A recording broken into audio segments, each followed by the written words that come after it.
Welcome to the Subjective Professor podcast, where we reject coercion and hypocrisy. This is episode 42, and we're going to talk about the condition of the U.S. military, the state of the U.S. military. Before we begin, I just want you to know that I ordered a new microphone. Someone asked me to upgrade the sound, so I did some research, and hopefully starting next week, the sound will be a little bit better. Interestingly, I'll just sort of put this out there. Interestingly, I'm hard of hearing, and I need hearing aids to at least try to have a regular conversation with people. And the tone or the pitch or the sound that I get using this microphone is better for me. So the the kinds of mics produce higher end mics, better mics for podcasting. The sound quality that is produced with those mics, which most people, I guess, prefer, is harder for me to hear, right? I guess because certain frequencies are harder for me to hear. And so the fuller sound of higher end mics, or better mics, I should say, makes it difficult for me to understand what's being said. I thought it was kind of interesting, kind of subjective, right? I thought I'd throw that in there. Anyway, so the military, a lot of people believe that the U.S. military, the military of the United States, is outstanding, that it's best of the best. And I guess if we were measuring and going by the amount of money that is spent, or maybe I should start calling it currency. Yeah, I'll do that. The amount of currency that's spent on the military budget every year, one might think that it's the best of the best. I mean, the United States spends as much on the military as much as the next 10 countries or something like that combined. All right, so you add up the next 10 spending of the next 10 countries, and I guess that would include China and Russia, right? Yeah, none of those countries, you have to add up 10 of them to come close to what the United States is spending on the military. But as we know, there are issues with that. But anyway, so there are signs all over this country to try to remind everyone and get everyone to believe that the U.S. military is the best. It is undefeatable. We win all the time, etc. The Navy has a precision flying team called the Blue Angels, and they do demonstrations and all these public gatherings, we got the Thunderbirds, which is the precision flying team of the Air Force. They do flyovers and stunts and all this other kind of stuff. Yeah, rah, rah, rah. And there's all that propaganda, right? Movies, news stories, all of this stuff highlighting just how awesome the military is. But of course, the United States not only has not declared a war since World War II, but really hasn't won one since World War II either. And one can argue that it was the allies, right? It was an allied effort, and Grenada does not count. Okay, but that Clint Eastwood movie, Heartbreak Ridge, reference there. Anyway, that doesn't count. It was just an island. It was over in a couple hours. All right, so for the purpose of this podcast, I did a little bit Googling to try to get some, at least a little more official foundation for this critique of the military. And I found the U.S. Naval Institute, which is apparently an independent reporting agency that looks over the state or the condition of the U.S. military. And their evaluation is that all of the armed forces are in bad shape. So air power, there's the F-35, sure, okay, but they are so expensive that you can't have hundreds of them all over the place, You can't, have thousands of F-35s. They're so expensive. Not only are they expensive, but they're very difficult to maintain. And so then to maintain all of the planes that are flying, it's very difficult. Then sea power, again, you have a sustainment problem. That sustainment would be maintenance, right? So maintaining the equipment that's already on the line. And a lot of people, even myself, we really don't realize just how much time and effort is required to maintain operational status for a lot of this equipment because they're so high tech, because they are subject to some of the worst operating conditions. They need to be maintained very carefully. And so the backlog of repairs for the Navy is like $1.8 billion. And so there's a line of ships that need to be, uh, repaired, stuff, work done on the ships. And one also has to imagine that the cost of the new ships that they're making now is just so over the top expensive, right? So I don't know, is it the Ronald Reagan that was the latest carrier that was launched? It cost 13, $14 billion for one ship. And that's pretty insane, right? Especially when we realize, or if you know, that there are other countries in the world that have developed strategies to be able to take out an aircraft carrier with a single bomb, right? So imagine spending $14 billion on this state-of-the-art aircraft carrier only for it to sink because of a $2,000 bomb, right? That was able to hit the ship. So there's that. Then you got the Army, and the Army is missing its enlistment targets, right? I've had and there are a lot of other things which are working against the Army. One of the advertising pitches of the Army is be all you can be, learn all these skills, travel the world. But I've had a lot of students who told me they were in the military, and they said that they didn't get to do anything because private contractors would come in because they were more experienced, obviously, because private contractors basically hire ex-soldiers, right? So they already had a tour or two tours of duty, and so they know all of the equipment already, and so you don't need to trust a newbie on the equipment. You get to get veterans to handle the equipment. And so they just watch them, right? They don't get to do anything, which is kind of sad on their part because they were promised that they would learn all these skills, and they're not. Also, 20 years of constant war and conflict has degraded readiness, right? So if you think about it, if you're always in peace, then hey, joining the military, you can do that, get the GI Bill, get money for college, right? It becomes sort of this internship job thing that has some perks and benefits to it. But if you know that there's a high probability of being sent to combat, then a lot of people are less enthused about joining the military, especially when they hear stories coming out of the military of how it's changed, it's not the same. We also hear, thanks to Colonel Macgregor and other people like him, that so much material has been sent to the Ukraine that the United States doesn't have enough ammo left, right? So they've run out of ammo, and that's why they sent those cluster bombs, right? Because there's nothing else to send them. And that's pretty bad. In other words, the amount of munitions, artillery shells, bullets, etc., that are being used in a small, relatively small war like the Ukraine far exceeds the ability of the United States to be able to manufacture, right? So the amount of munitions that are being used per year, the United States at this point would not be able to ramp up production to be able to sustain a war. And there's nothing left in the closet either. Colonel Macgregor also said that a lot of subs are in need of repair, and the nuclear missile carrying subs, that's like the big protection, but a lot of them are in disrepair.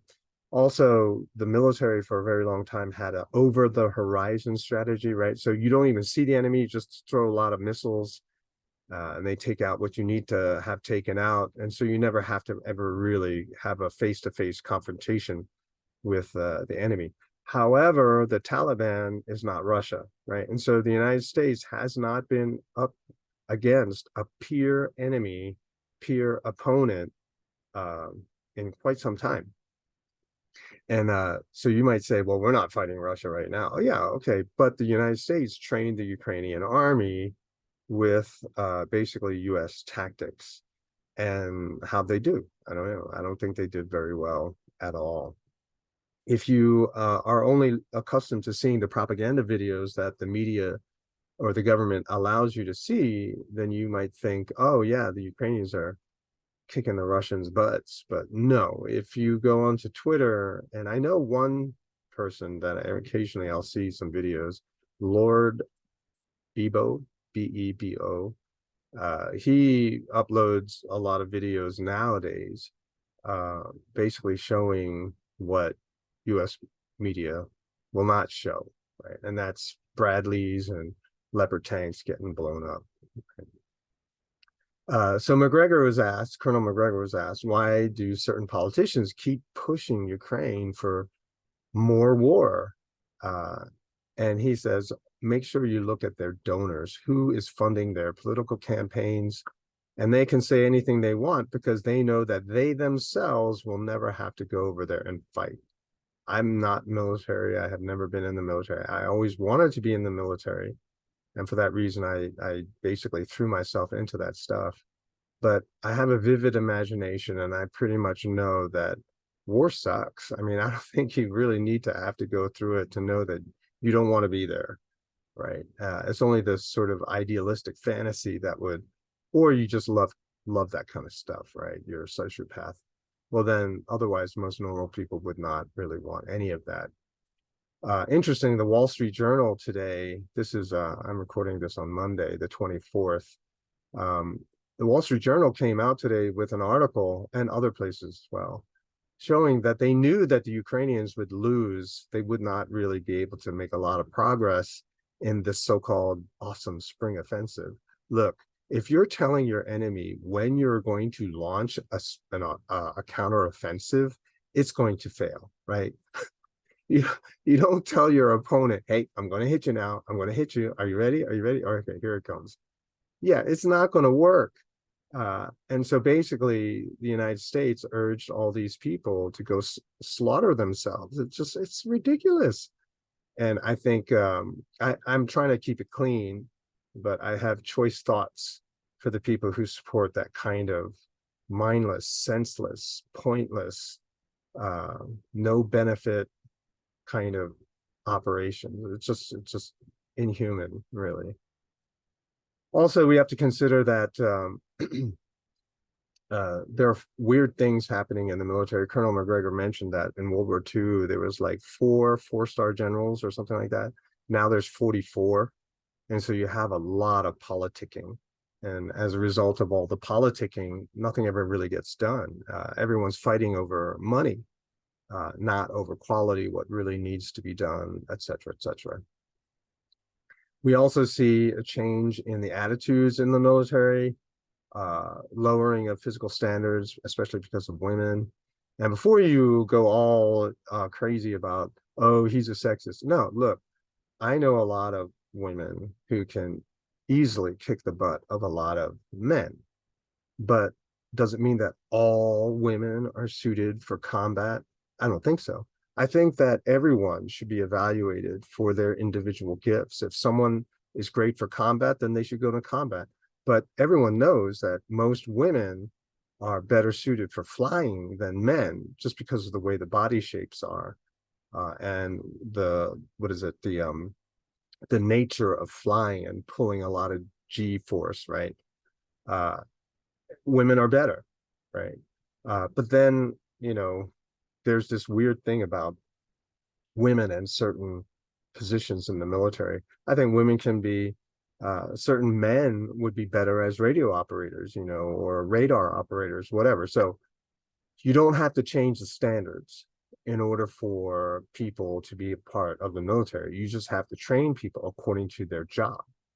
But that doesn't seem to really matter to people who are in the military. And so they try to get rid of people who would more likely not follow orders. So recently there were mandated injections. People who resisted it, they were just discharged from the military. For the Biden inauguration, National Guard was called up, but then they weren't given any bullets, right? So it's just weird things are happening in the military, especially the trans recruitment of trans people. Um, you're like, okay, all right. But the problem is that they are given exemptions from fighting, right? So they join the military, all of their drugs, all of the treatments, all of that stuff is paid for by the taxpayers, but they don't have to fight, right? They don't actually have to go into combat. And so I just don't understand the logic of that. And there's a lot of fraud. We talked about the F-35.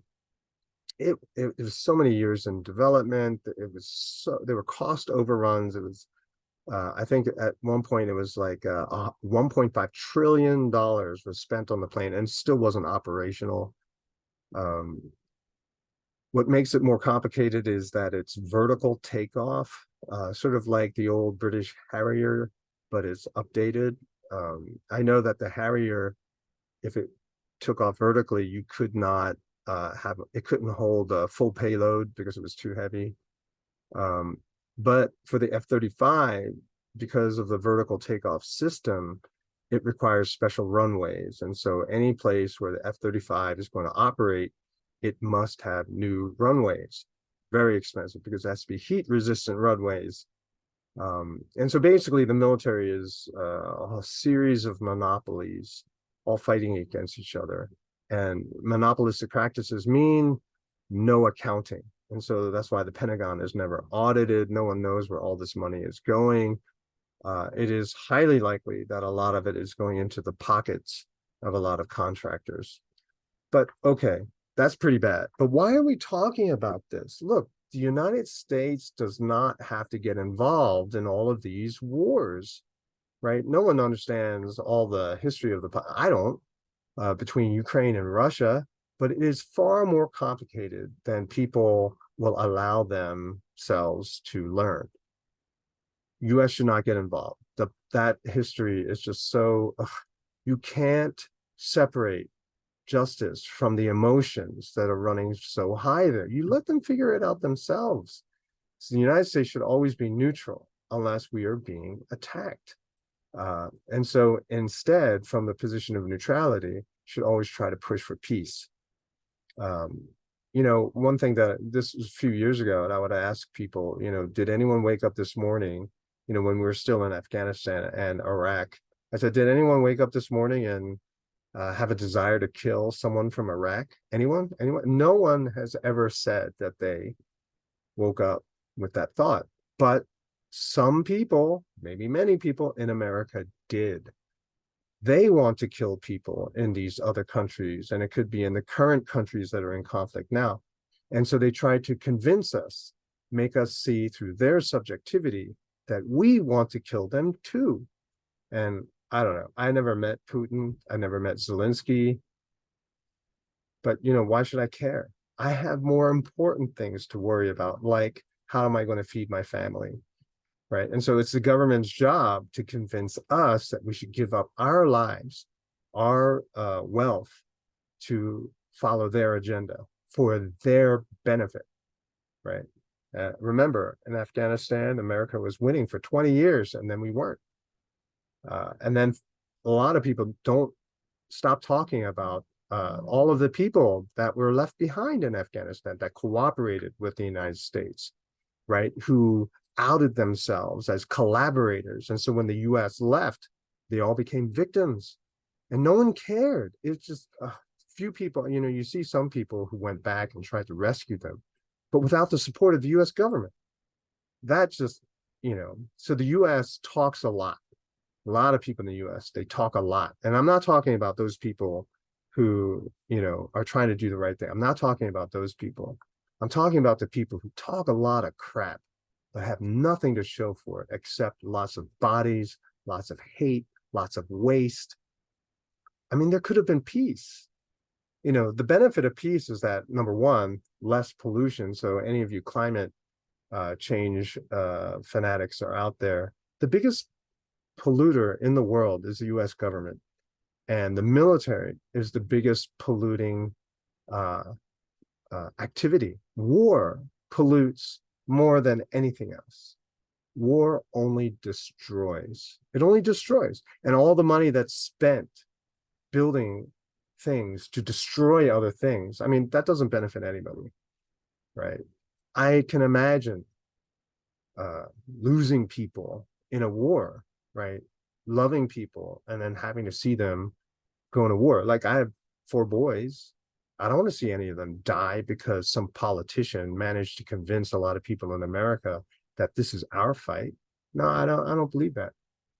So instead of funding war that only destroys, we should be building relations, solving problems, instead of fomenting division and hate, like funding hate groups. That's what we do in America. We fund hate groups. And I'm not talking about exercise gyms, right? As we talked about fascism in the previous episode. I'm talking about people, organizations that create generalizations or racializations for political action and for special privileges for themselves. In order to do that, they have to create narratives of hate. Yeah, I'm not a fan of that. I oppose it. And I think that's, quite frankly, I think that's one reason why I lost my job in a university, right? Because that's the name of the game. You got to create and foment hate among the student body, among the populations in cities, in the towns, and in the country, and for other countries.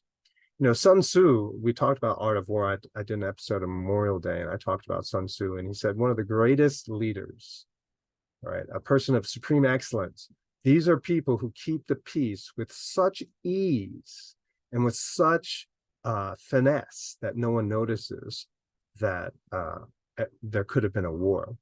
And they do it so well, so easily, so smoothly, that people think that peace is easy to accomplish and that going to war is the difficult thing. No, it is the opposite. Going to war is the easy option, right? Just think of all the bullies you knew when you were younger, or maybe you were a bully.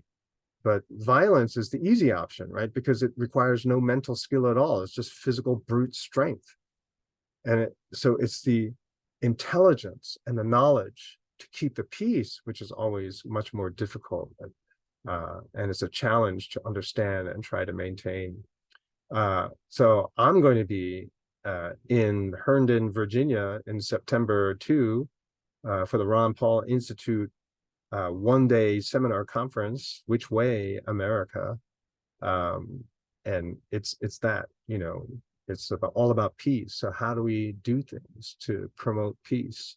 Hopefully I'll be able to meet some people, maybe Ron Paul, and also get some more ideas on how we could promote peace here in the United States. I will talk to you in the next episode.